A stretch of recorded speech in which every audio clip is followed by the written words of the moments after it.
ما شما مقصد داریم. مقصد سبب این میشه که ما دیپریشن نمیشیم، یعنی که آدم رو افتاده نمیشه. ما رو هم مقصد میبره، زندگیمون رو معنا میده و مقصد ها گوناگون هم. سر کرده این مقصد عادیه که ما امروز میخواهیم یکم سر به دست بیاریم، حتی همین خانمان مثلا دسترخوان پر از نان باشد، یا تو مقصد عالیه که مثلا ما میخواهیم دیدار خدا را ببینیم. این مقصد بسیار عالی زندگی است. ولی به هر حال چیکار کنیم که ما با مقصدمون برسیم؟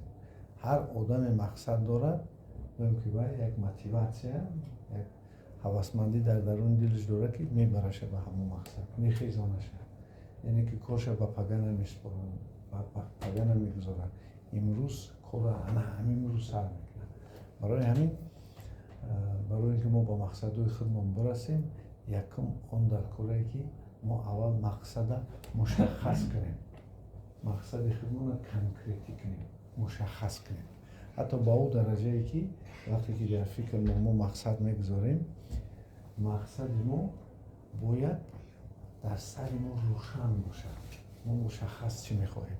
و اگر همون مقصد آدم در بالای کاغذ بنویسد، یعنی بسیار وقت ما فراموش میکنیم. اگر برای ما شما رو بسیار وقت میگم که دفتر بگیری، اما دفتر خودتون داریم قید کنید مقصد خودتون، پلان و نقشه های خودتون که امروز به همون سمت مقصد میریم.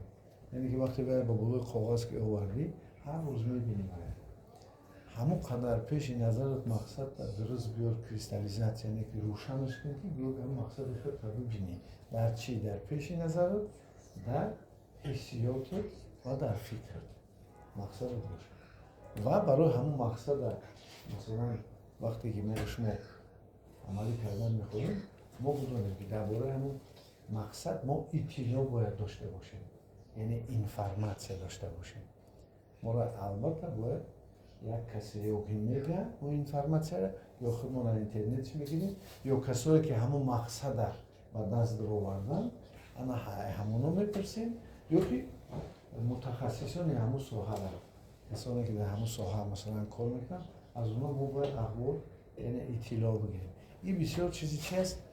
بسیار چیزی مهمه که شما اطلاع بگیرید. اگر درباره مقصدتان شما ندانید، دانشتان کم باشه، بعد از در آوردن نهایت مشکل است. دویم، ما مقصد در وقت میگذاریم.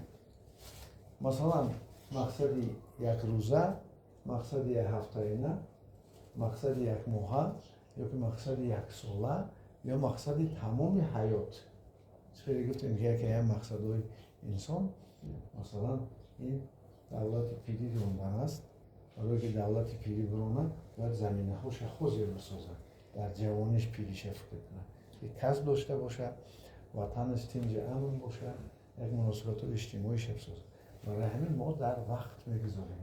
یعنی همه وقت شما بگویید معنی وقتی که وقت گذاشته میشه، همون وقت به نظر میگیرد.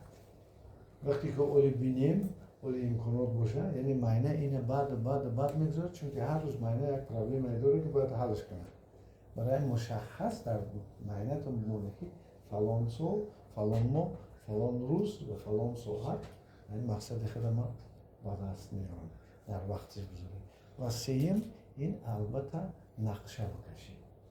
برای به دست آوردن مقصد شما نقشه بکشید و دیتیل های همون مقصد تونه بگذاره که از چی عبارته. مثلا آدم میخواه که طبابت گیرد. ما میدونیم که طبابت انسان 4 زینه است. علامت های بیماری میروند، ما همون عضوی آسیب دیده را طبابت میکنیم. سه ما ای فکرمون، همون کسا هم میگیریم فکران ما خودمون است، یعنی ریابیلیتاسیون پسیکولوژی یا که توان بخشی میگن. بعد اجتماعی، یعنی ما رو در کار برمون خلال ما نرسانه، همون بیماری ما تو کارمون نتیجه نباشه. همین طور مثلا ما وقتی که میگذاریم ای دیتالا ضرورت بدن مقصد ما نمیگیریم، هر یک دیتاشه، هر یک قسمشه ما جداگانه حل میکنیم. یعنی که مثلا آدم خانه ساختن میخواد، اول دوادوی زمین میکنه، باید مثلا حجت گذاری میکنه، بعد باید با استوا گپ میزنه، بعد مبلغ گذاری میکنه و مسائل هم میاره و در وقت میگذاره که نمیخواد در وقت ما باید همین چه کار بود کنیم. و چیزی البته همه مهم اونه که انسان اگر نیروی عصب نداشته باشد قوای عصب نمیتونه به مقصدش برسه. برای اینکه قوای عصب باشه باید بیهوده صرف نکنه. قوای عصب چی میگیره؟ غضب.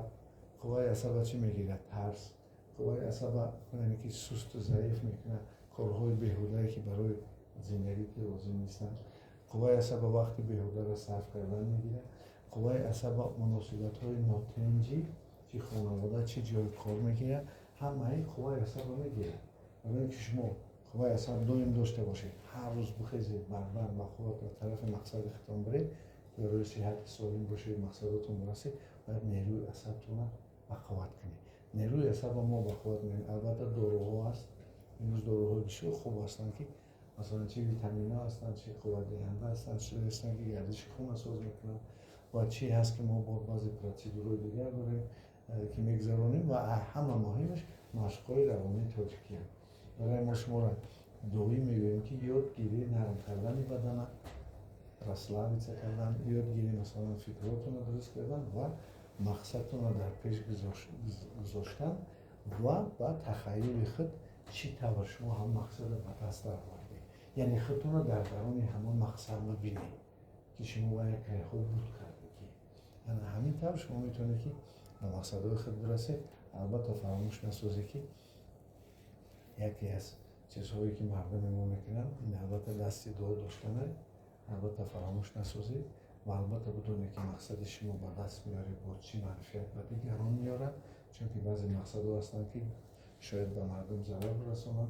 برای هم نگاه کنید از این مقصدها دست بکشید و حلاوت کیفیت اون مقصدی که شما در نتیجه رسیدنش اون امروز حس کنید.